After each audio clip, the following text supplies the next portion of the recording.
Olá, graça e paz, meu amado irmão, minha amada irmã em Cristo Jesus. Tudo bem? Estamos de volta para a glória de Deus para realizarmos mais um programa no projeto Auxílio ao Mestre. O arrebatamento não ocorreu ainda, mas estamos aguardando. Enquanto isso, nós estamos aqui para ministrar a palavra do nosso Deus. Para você que não me conhece, está chegando agora, eu sou o presbítero Mauro Lúcio. Semanalmente estamos produzindo conteúdos para auxiliar você, professor da Escola Bíblica Dominical e amante das Escrituras.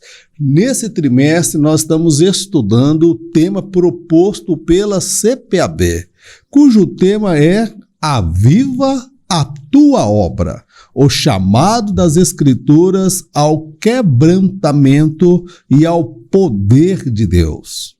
A presente lição é a número 11, o avivamento e a missão da igreja. A leitura bíblica encontra-se no Evangelho de Marcos, capítulo 16, versos 14 ao 20.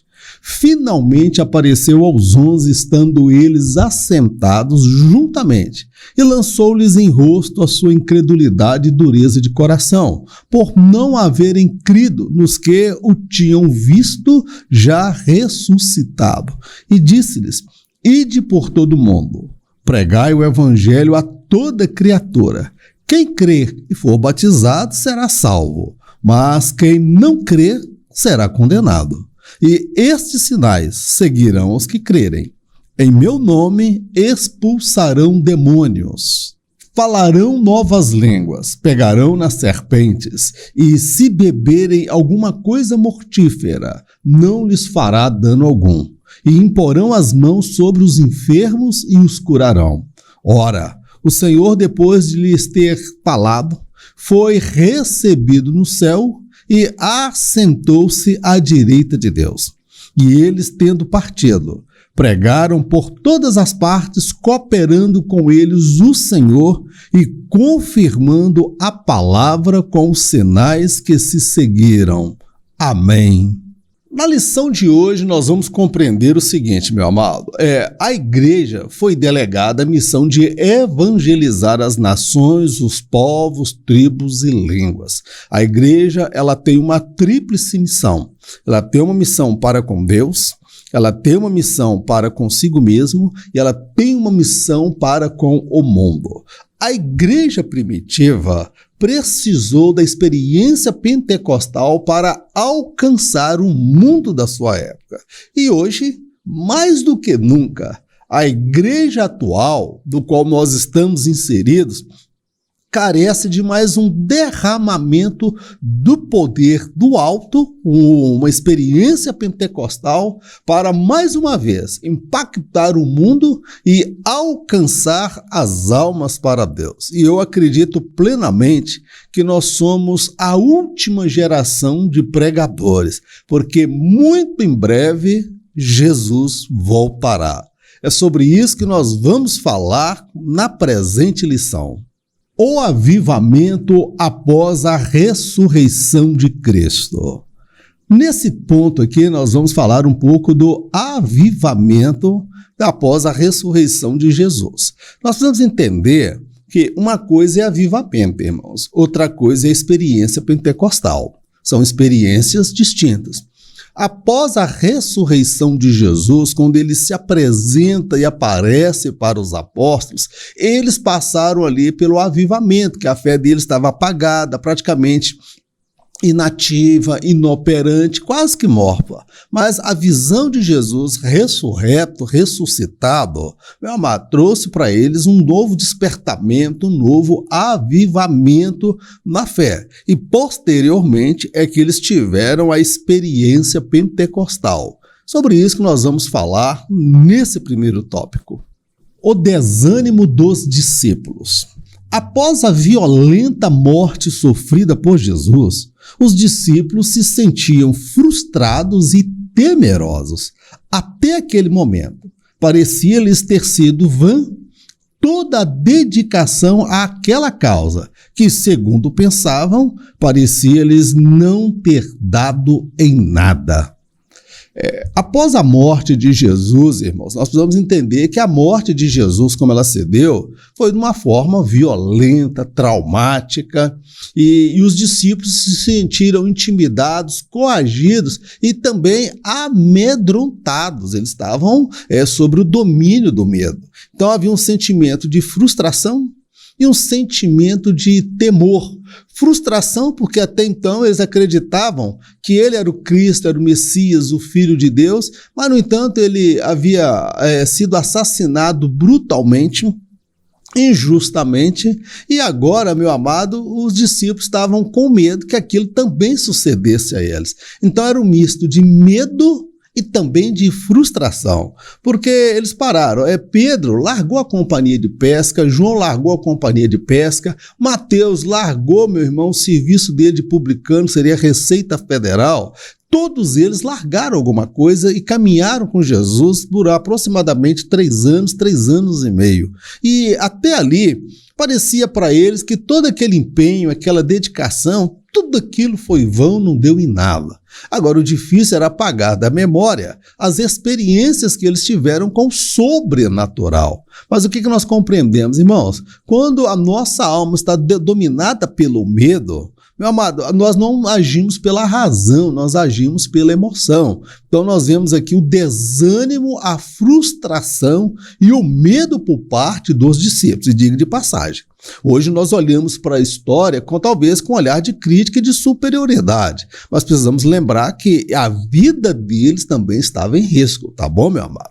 Então justificava aquele medo, aquela frustração e aqueles discípulos, porque eles não leram o final da história como nós lemos aí, temos à nossa disposição a Bíblia para ler, e muitas vezes nós lemos com olhar de crítica, de superioridade, como se nós também não estivéssemos sujeitos àquele sentimento, se nós não estivéssemos também vivendo aquela mesma emoção.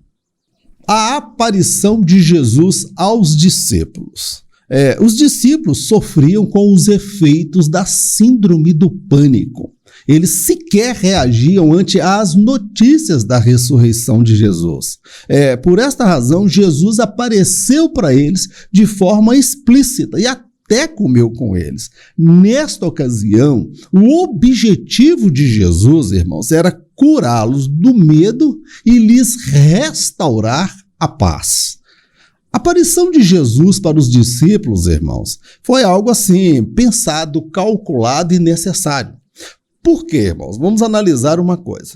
Hoje nós compilamos esta ideia, esse pensamento da síndrome do pânico.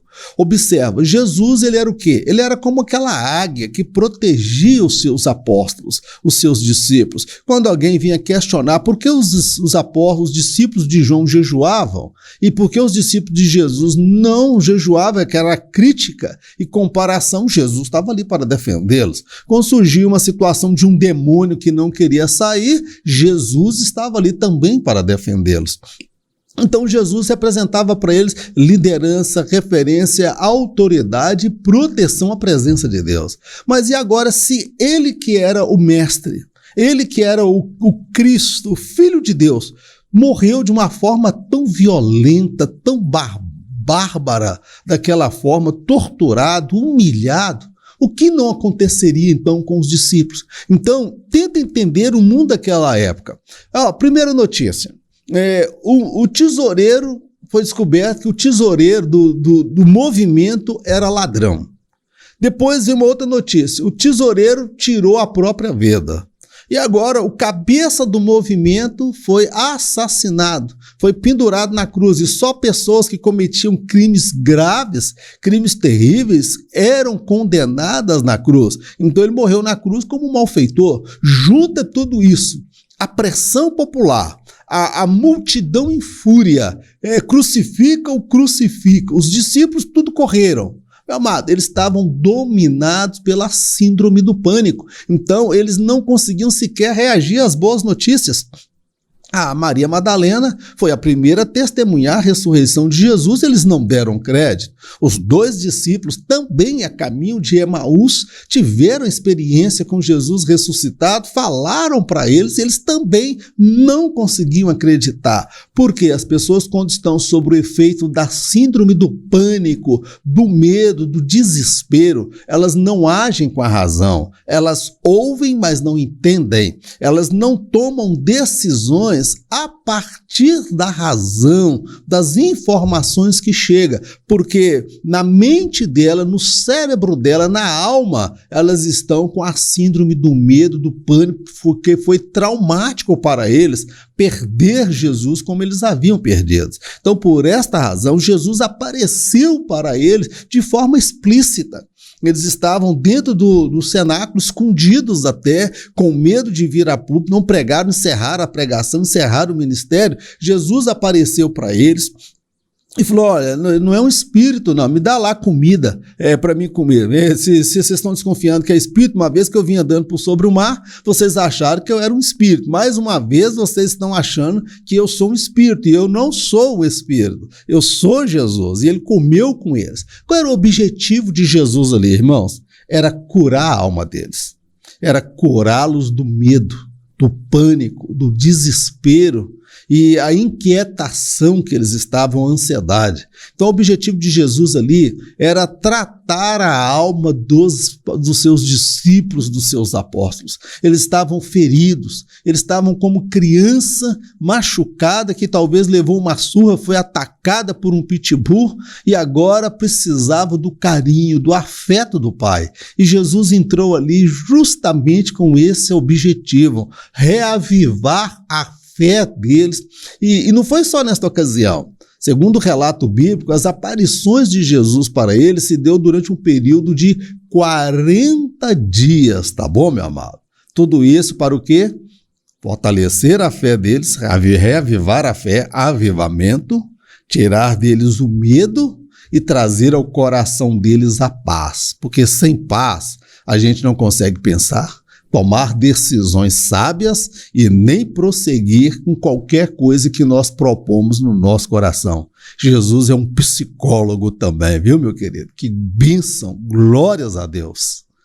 O avivamento após a ressurreição.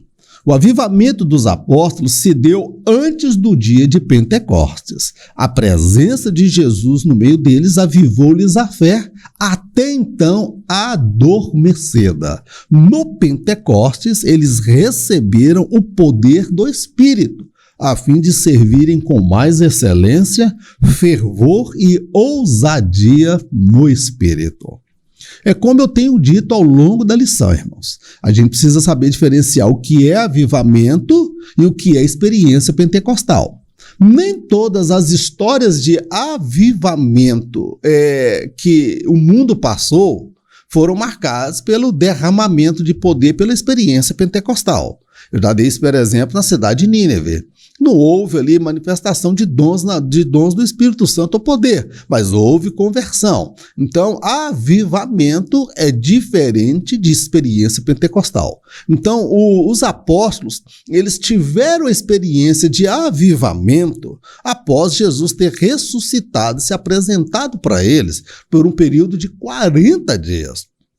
Ali eles foram avivados, estavam tão fervorosos, irmãos, tão desejosos de sair pregando pelo mundo. Mas Jesus falou, olha, ficar em Jerusalém até que do alto vocês sejam revestidos de poder. Aí então vocês serão então minhas testemunhas, tanto em Jerusalém, Samaria, Judeia e até os confins da terra. Então no Pentecostes, na experiência pentecostal, eles receberam, não foi o avivamento.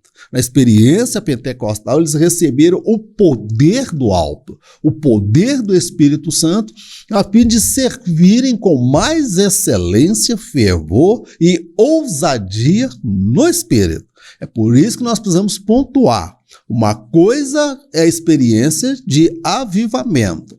Outra coisa distinta é a experiência pentecostal. Tá claro aqui? Vamos seguir adiante.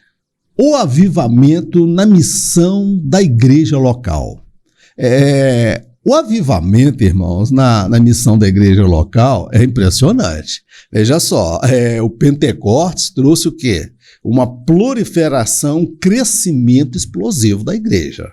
A princípio, a igreja avançou nas trincheiras de Jerusalém, impactou Jerusalém com a mensagem do evangelho. Mas o general, o supremo general, estava dando ordem para avançar. E isso se deu no meio da perseguição, no meio de crente morrendo e corre e pega para capar. É sobre isso que nós vamos falar nesse tópico.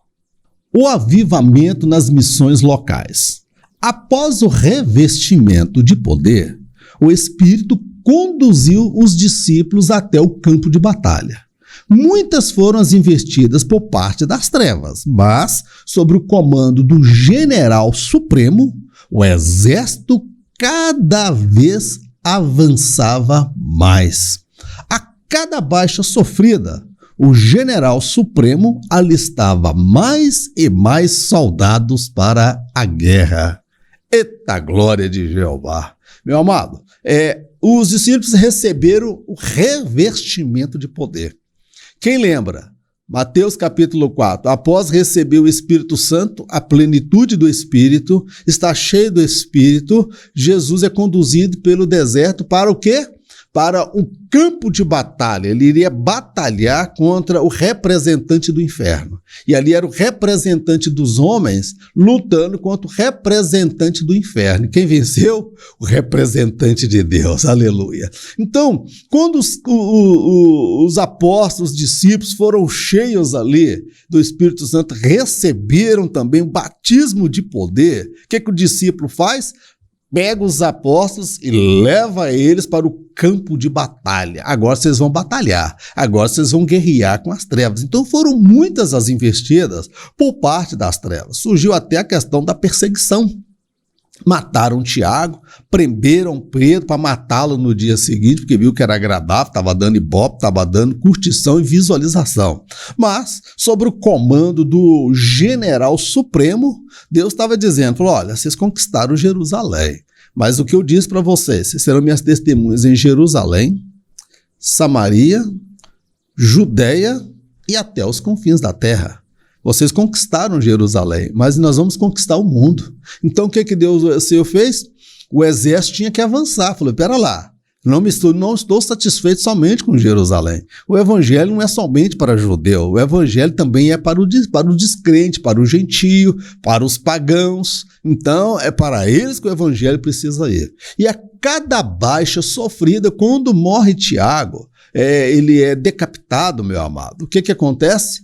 O general, senhor dos exércitos, ele alistava mais e mais soldados para a guerra. Mataram Estevão, mataram também Tiago, e agora, meu amado, o que o Senhor fez? Ia mudando, colocando mais gente na linha. Mais gente era chamada, mais gente era convocada, porque a igreja, ela marcha como um poderoso exército. Um dos nomes do Senhor na Bíblia é o Senhor dos Exércitos, plural. O primeiro exército de Deus são os anjos. O segundo exército de Deus é a natureza. O terceiro exército de Deus é Israel. E o quarto exército de Deus é a igreja. E a igreja estava marchando, conquistando Jerusalém, e o general já estava vislumbrando Samaria, Judeia e depois os confins da terra. Eita, general chapa quente! Glórias ao nome do nosso Deus. O avivamento nas missões regionais. A pregação do evangelho havia impactado Jerusalém, mas a ordem do general era para avançar e alcançar a Judeia e Samaria. Foi nesse contexto que o Senhor permitiu as perseguições em Jerusalém. Por mais dolorosas que fossem, elas foram necessárias para o avanço das missões regionais. Meu amado, Deus ele é sábio demais naquilo que faz. A pregação do evangelho já havia impactado Jerusalém, irmãos. Lucas vai dizer que muitos sacerdotes haviam se convertido e professavam a fé em Cristo Jesus. Talvez foram muitos daqueles sacerdotes que estavam presentes quando da condenação de Jesus, aquela fraude daquela condenação. Mas Deus não estava satisfeito apenas com Jerusalém. Era necessário que o exército avançar, porque o objetivo de Deus era alcançar o mundo. Não era só Jerusalém, não era somente para os judeus, e glórias a Deus que Deus teve essa ideia maravilhosa. Então foi dentro deste contexto da visão de Deus, falou, olha, vocês conquistaram Jerusalém. Vocês estão celebrando, estão cantando vitórias, amém, tivemos grandes vitórias, vencemos sobre as trevas, mas só tem uma coisa, o exército precisa partir. Judeia está aí, Samaria está à frente. E qual foi o elemento usado por Deus? Perseguição. Levantou-se uma perseguição contra os cristãos e Paulo, enfurecido, irmãos, saiu perseguindo cristãos. Então Paulo era usado por Deus antes mesmo dele ser crente. Ele foi usado por Deus para fazer a igreja sair de Jerusalém. E depois ele foi usado por Deus para o evangelho sair também fora de Jerusalém e até as nações. Então, no plano de Deus, até quando ele era descrente, ele era o pitbull, Jesus pegou ele, colocou ele, permitiu que viesse aquela perseguição. E agora vamos dizer, por mais dolorosa que fosse aquela experiência, aquela perseguição, aquilo acabou sendo um mal necessário. Por quê? Após a perseguição, Filipe foi parar lá em Samaria. Pedro e João depois vão lá em Samaria para batizar os crentes ali. E o evangelho vai parar lá em Antioquia, como nós vamos ver, dali surgiu a primeira igreja missionária. Então, meu amado, Deus, ele é estratégico. O avivamento, a perseguição, ela produziu o quê? As missões regionais. O evangelho não ficou retido somente ali em Jerusalém, foi para aquela região. E a visão de Deus é ficar em Jerusalém até que do alto sejais revestidos de poder. Então, ser-me-eis testemunhas em Jerusalém, Judeia, Samaria e os confins da terra. Começa em Jerusalém, vai para a região e depois da região vai alcançar o mundo. Esta era a ordem cronológica do general. Amém, querido? Estratégias de guerra e batalha no mundo espiritual. O Senhor dos exércitos está conosco e o Deus de Jacó é o nosso refúgio. Missões regionais atualmente. As gerações anteriores impactaram o Brasil com a pregação do Evangelho. Mas, infelizmente, a realidade hoje é de esfriamento. Somente um avivamento mudará esta realidade. Mas, como se deu no passado, este poderá se dar em meio às perseguições e aflições. Meu amado, vamos falar das missões regionais atualmente. Existe a igreja local, que ela prega no bairro, ela prega na cidade, ela prega nas praças, na avenida, no ponto de culto. Mas existe o quê? As missões regionais, que é pregar às vezes fora da cidade, fora do estado, tá certo, querido? Alargar os horizontes da igreja, foi o que Daniel Berg, Gunnar Wien fizeram, depois aquela geração seguinte. As duas gerações que vieram antes de nós, elas impactaram o Brasil com a pregação do evangelho. Mas a realidade hoje é de esfriamento, apostasia e comodismo. Para que essas missões possam ocorrer novamente, serem efetivadas, meu amado, nós precisamos de um avivamento. Nós precisamos o quê? O Espírito Santo avivar a fé dos crentes para mudar esta realidade. Mas um alerta que nós precisamos fazer aqui. Lá em Jerusalém, eles também haviam se acomodado. Lá em Jerusalém era só glória, só manto, só monte, só mistério de Jeová, só gente sapateando no poder, Pedro ganhando 3.000, 5.000 almas, puxando de tarraxa. Aí Deus falou, olha, não tá bom esse negócio não.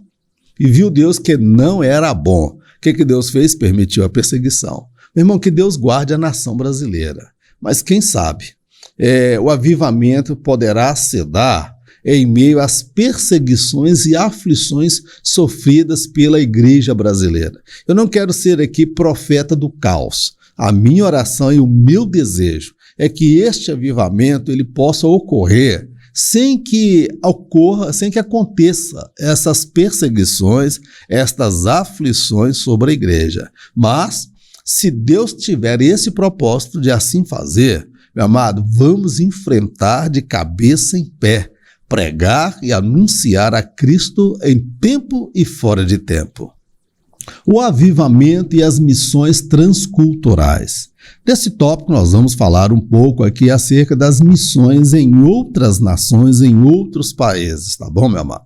A missão da Europa, a Europa alcançou o mundo daquela época e agora a Europa encontra-se apagada às voltas com o ateísmo e o Deus dela é a qualidade de vida e o conhecimento e a sabedoria. Sobre isso que nós vamos falar nesse tópico. Primeira igreja missionária.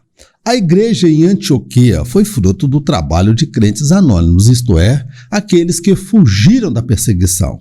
Paulo e Barnabé, após formarem muitos obreiros neste lugar, foram separados pelo Espírito a fim de levar o evangelho às nações gentílicas.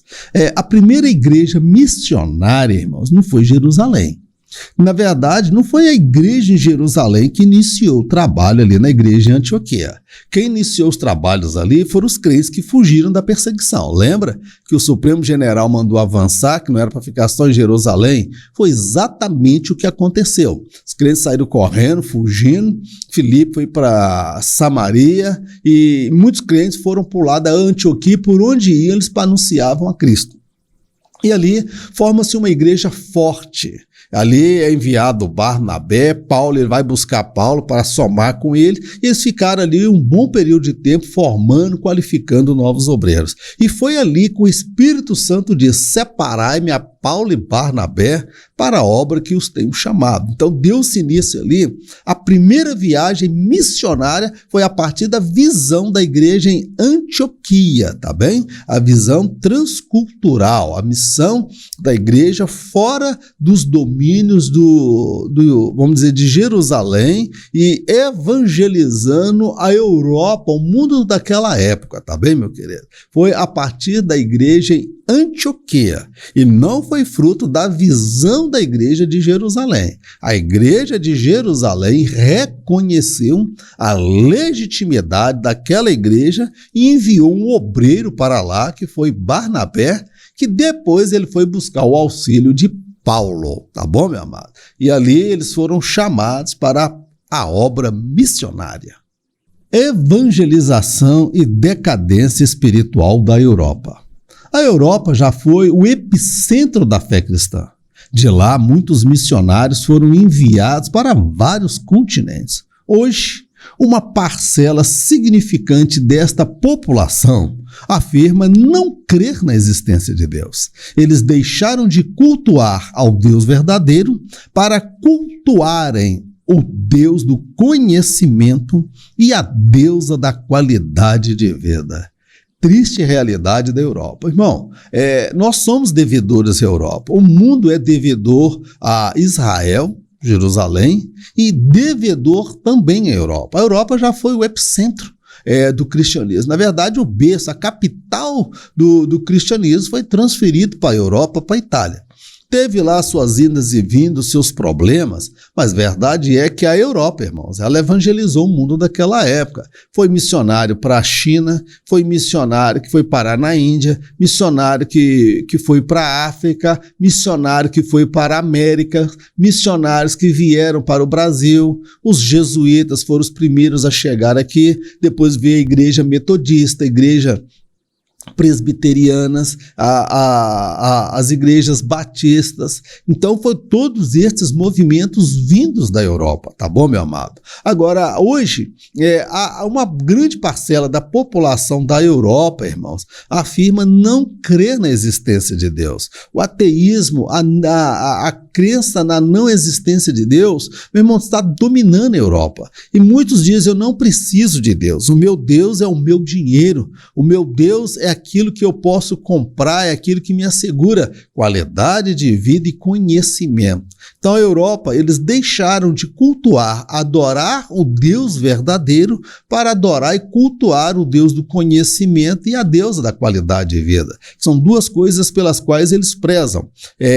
São tipos de povos de nação de primeiro mundo, primeira categoria, um grande grau de desenvolvimento, de cultura, de conhecimento e também, consequentemente, uma qualidade de vida elevada. Mas, espiritualmente, a Europa está na miséria espiritual, semelhante à igreja de Laodiceia. Rico sou, abastado sou, de nada tenho falta. E não sabe que és tu, miserável, desgraçado e cego e nu. Meu irmão, oremos pela Europa.